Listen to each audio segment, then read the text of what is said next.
പോക്കോയുടെ പോക്കോ X6 5G എന്ന പുതിയൊരു smart phone Indian മാർക്കറ്റിൽ ലോഞ്ച് ചെയ്യാൻ പോകുന്നുണ്ട്. ഈ ഫോണിൻ്റെ ഇന്ത്യയിലെ ലോഞ്ച് ഡേറ്റ് ഇപ്പം ഒഫീഷ്യലായിട്ട് തന്നെ കൺഫേം ആയിട്ടുണ്ട്. പിന്നെ ഫീച്ചേഴ്സിനെ പറ്റിയിട്ടുള്ള പല കാര്യങ്ങളും ഇപ്പം അറിയാനും കഴിഞ്ഞിട്ടുണ്ട്. ഈ ഒരു വീഡിയോയിൽ നമ്മൾ നോക്കാൻ പോകുന്നത് പോക്കോ X6 5G എന്നുള്ള സ്മാർട്ട് ഫോണിനെ പറ്റിയിട്ടാണ്. വീഡിയോ തുടങ്ങുന്നതിന് മുമ്പ് പറയാനുള്ള ഒരു കാര്യം എന്താ വെച്ചാൽ, നിങ്ങൾ ടെക് വാർത്തകൾ ഫോളോ ചെയ്യാൻ താല്പര്യമുള്ളവരാണെന്നുണ്ടെങ്കിൽ നമ്മുടെ വാട്സപ്പ് ചാനലിലോ അല്ലാന്നുണ്ടെങ്കിൽ ടെലഗ്രാം ചാനലിലോ ജോയിൻ ചെയ്യാവുന്നതാണ്. താഴെ ഡിസ്ക്രിപ്ഷനിലും അതുപോലെ തന്നെ കമൻറ്റ് ബോക്സിലും നമ്മുടെ വാട്സപ്പ് ചാനലിൻ്റെയും അതുപോലെ തന്നെ ടെലഗ്രാം ചാനലിൻ്റെയൊക്കെ ലിങ്കും കാര്യങ്ങളൊക്കെ കൊടുക്കുന്നുണ്ട്. അവിടെ റെഗുലർ ആയിട്ടുള്ള ടെക് അപ്ഡേറ്റ്സും കാര്യങ്ങളൊക്കെ ലഭിക്കുന്നതായിരിക്കും. ആദ്യം നമ്മൾ ഫീച്ചേഴ്സും കാര്യങ്ങളൊക്കെ നോക്കുകയാണെന്നുണ്ടെങ്കിൽ പോക്കോ X6 5Gയിൽ 6.6 ഇഞ്ചിൻ്റെ 1.5K ഡിസ്പ്ലേ വന്നേക്കാം. അപ്പം ഇതിൽ ഫുൾ HD റെസൊല്യൂഷനേക്കാളും ബെറ്റർ ആയിട്ടുള്ള ഒരു ഡിസ്പ്ലേയും കാര്യങ്ങളൊക്കെ വന്നേക്കാം. പിന്നെ AMOLED ഡിസ്പ്ലേയും കാര്യങ്ങളൊക്കെ ആയിരിക്കും ഇതിൽ വരിക. പഞ്ചോൾ ഡിസൈൻ വരുന്നതായിരിക്കും. പഞ്ചോൾ വരിക ടോപ്പ് സെൻറ്റർ ഭാഗത്തായിട്ടായിരിക്കും.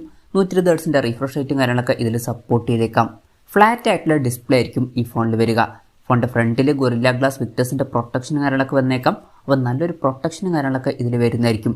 പിന്നെ പീക്ക് ബ്രൈറ്റ്നസ് വരിക 1600 നിറ്റ്സ് ആയിരിക്കും. അതുപോലെ തന്നെ 1920 Hz PWM ഡിമ്മിങ് എന്നുള്ള ഫീച്ചറും ഇതിൽ സപ്പോർട്ട് ചെയ്തേക്കാം. അപ്പം ഈ ഒരു ഫോണിൽ അത്യാവശ്യം നല്ല ഡിസ്പ്ലേ ഫീച്ചേഴ്സും കാര്യങ്ങളൊക്കെ വരാൻ സാധ്യതയുണ്ട്. In display finger print sensor ഈ ഫോണിൽ വരുന്നതായിരിക്കും. ഫോണിൻ്റെ വെയിറ്റ് വരിക 187 ഗ്രാം ആയിരിക്കും. തിക്നെസ് വരിക 7.98 mm ആയിരിക്കും. പിന്നെ പ്രോസസ്സറിൻ്റെ കാര്യത്തിലോട്ട് വരികയാണെന്നുണ്ടെങ്കിൽ സ്നാപ്ഡ്രാഗൺ 7S Gen 2 എന്ന പ്രോസസ്സറുമായിട്ടായിരിക്കും ഈ ഒരു സ്മാർട്ട് ഫോൺ വരിക. ഇത് അത്യാവശ്യം തരക്കേടില്ലാത്ത ഒരു 5G പ്രോസസ്സറാണ്. സ്നാപ്ഡ്രാഗണിൻ്റെ പുതിയൊരു പ്രോസസ്സറാണ്. ഇപ്പോൾ 20,000 രൂപയുടെയും 25,000 രൂപയുടെയൊക്കെ ഇടയിലാണ് ഈ ഫോൺ വരുന്നത് എന്നുണ്ടെങ്കിൽ ആ ഒരു പ്രൈസ് റേഞ്ചിൽ തരക്കേടില്ലാത്ത നല്ലൊരു പ്രോസസ്സറാണ് എന്നൊക്കെ തന്നെ പറയാവുന്നതാണ്. പിന്നെ NFC എന്നുള്ള ഫീച്ചർ ഇതിൽ വന്നേക്കാം. നല്ല വൈബ്രേഷൻ എഫക്റ്റിന് വേണ്ടിയിട്ട് X-ആക്സിസ് ലീനിയർ മോട്ടറൊക്കെ ഇതിൽ വരുന്നതായിരിക്കും.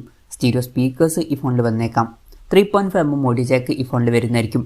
Android 13 ബേസ് ചെയ്തിട്ടുള്ള MIUI സോഫ്റ്റ്വെയർ ആയിരിക്കും ഈ ഫോണിൽ വരിക. ക്യാമറയുടെ കാര്യത്തിലോട്ട് വരികയാണെന്നുണ്ടെങ്കിൽ ഫോണിൻ്റെ പിന്നിൽ ട്രിപ്പിൾ ക്യാമറ സെറ്റപ്പ് വന്നേക്കാം. 64 MP മെയിൻ ക്യാമറ സെൻസർ ആയിരിക്കും ഈ ഫോണിൽ വരിക. ഇതിൽ OISൻ്റെ സപ്പോർട്ടും കാര്യങ്ങളൊക്കെ വന്നേക്കാം. പിന്നെ 13 MP അൾട്രാ വൈഡ് ആംഗിൾ ലെൻസും അതുപോലെ തന്നെ 2 MP മാക്രോ ലെൻസും ഈ ഫോണിൽ വന്നേക്കാം. ഫ്രണ്ടിൽ 16 MP സെൽഫി ക്യാമറ വരാനാണ് സാധ്യത. ഇനി ബാറ്ററിയുടെ കാര്യത്തിലോട്ട് വരികയാണെന്നുണ്ടെങ്കിൽ 5200 mAh ബാറ്ററി ഈ ഫോണിൽ വരുന്നതായിരിക്കും. 67 വാട്ടിൻ്റെ ഫാസ്റ്റ് ചാർജ് സപ്പോർട്ട് ഇതിൽ വന്നേക്കാം. Type-C ചാർജിംഗ് പോർട്ടും ഇതിൽ വരുന്നതായിരിക്കും. അപ്പം അത്യാവശ്യം നല്ലൊരു ബാറ്ററി സെറ്റപ്പും ഇതിൽ വന്നേക്കാം. അപ്പം ഇതൊക്കെയാണ് ഫീച്ചേഴ്സിനെ പറ്റി പറയാനുള്ള കാര്യങ്ങൾ. ഇനി ലോഞ്ച് ഡേറ്റിൻ്റെ കാര്യം പറയുകയാണെന്നുണ്ടെങ്കിൽ January 11 ഈ സ്മാർട്ട് ഫോൺ ഇന്ത്യൻ മാർക്കറ്റിൽ ലോഞ്ച് ചെയ്യാൻ പോകുന്നത്. ആ ഒരു കാര്യം ഇപ്പം ഒഫീഷ്യലായിട്ട് കൺഫേം ആയിട്ടുണ്ട്. പിന്നെ വേറൊരു കാര്യം എന്താ വെച്ചാൽ, പോക്കോ ഇപ്പം പൊതുവേ അവരുടെ ഫോണുകൾ റെഡ്മിയുടെ ഒരു ഫോണിന് റീബ്രാൻഡ് ചെയ്തിട്ട് ഇറക്കാറാണ്. ഈ ഒരു ഫോണും അതുപോലെ ഒരു റീബ്രാൻഡഡ് വെർഷൻ ആയിരിക്കും. മുമ്പ് ചൈനീസ് മാർക്കറ്റിൽ Redmi Note 13 Pro എന്നുള്ള സ്മാർട്ട് ഫോൺ ലോഞ്ച് ചെയ്തിട്ടുണ്ടായിരുന്നു. ആ ഒരു ഫോണിൻ്റെ ഒരു റീബ്രാൻഡഡ് വെർഷൻ ആയിരിക്കും പോക്കോ X6 5G എന്ന ഫോൺ. ആ ഒരു ഫോൺ ഇന്ത്യൻ മാർക്കറ്റിൽ January 4 ലോഞ്ച് ചെയ്യാൻ പോകുന്നുണ്ട്.